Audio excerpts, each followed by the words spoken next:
ज्याचा उल्लेख पालकमंत्र्यांनी केला. आज आम्ही बहिष्कार का टाकला?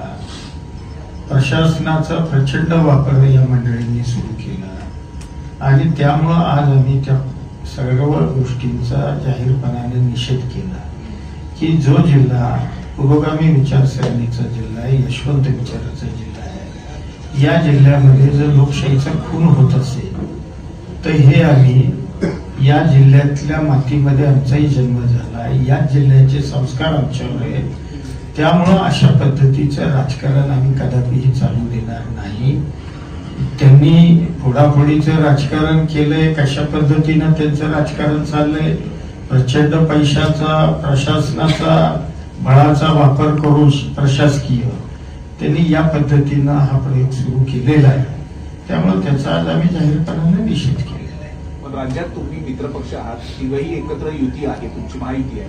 असं असताना जिल्हा लेवलला अशा पद्धतीनं बीजेपी खाली उतरून तुमची पक्ष फोडतंय किंवा तुमचे सदस्य फोडतंय, हे काय म्हणजे हे गंभीर आहे. तुम्ही पण सत्तेत आहात ना, तुम्ही सत्तेत आहात, देसाई साहेब सत्तेत आहात तुम्ही. कसं आहे, या जिल्ह्यापुरतच मी बोलले. मुळामध्ये जिल्हा परिषदेच्या निवडणुका ज्या वेळेला जाहीर झाल्या त्यावेळेला या जिल्ह्यातल्या भारतीय जनता पार्टीनं आम्ही स्वबळावर इलेक्शन लढणार असं त्यांनी जाहीर केलं. सन्माननीय पालकमंत्री महोदयांनी त्यावेळेला तिन्ही पक्षाच्या युतीच्या अनुषंगानं बैठका बोलवल्या होत्या. दुर्दैवानं ती मंडळी त्या बैठकीला उपस्थित राहिली नाही आणि मग प्रीपोल अलायन्स आमचं आणि शिवसेनेचं झालं आणि ते अलायन्स आज शेवटच्या क्षणापर्यंत टिकवणं ही आमच्या दोघांची नैतिक जबाबदारी होती. ती जबाबदारी आम्ही या जिल्ह्यामध्ये पार पाडण्याचा प्रामाणिक प्रयत्न केला. ते त्यांच्या पद्धतीनं लढले, आम्ही आमच्या पद्धतीने लढलो, याच्यापेक्षा काही नाही. आम्हा दोन सदस्य राष्ट्रवादीचे आज सभापतीसाठी अर्ज भरलाय, ते कुणाचे नक्की, तुमचे आहेत का भाजपचे? आता जर त्यांच्या बाजूने अर्ज भरला असेल तर त्यांच्याच सदस्यांना कारवाई काय होणार? कारवाई आम्ही सगळी करणार आहे. म्हणजे जे शिस्तभंग पक्ष शिस्तभंग केलाय त्याची कारवाई आम्ही करणार आहे.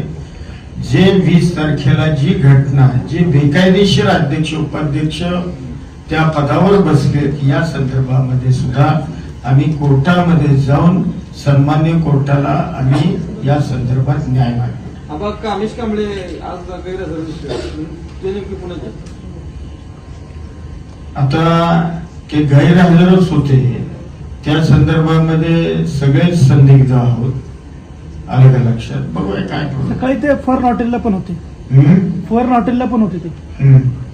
काही मंत्री महोदयांची त्यांनी भेट घेतली. आता आम्हाला काही माहित नाही, ते फोनला होते, ते त्यांनाच विचारा, कारण फोनला काय आम्ही नव्हतो, त्यामुळे ते कुठं होते काय हे आम्ही सांगू शकतो. कालपर्यंत वाटाघाटीच्या चर्चा सुरू होत्या, अशा प्रकारच्या गोष्टी नाही, काही वाटाघाटी काहीच नव्हत्या.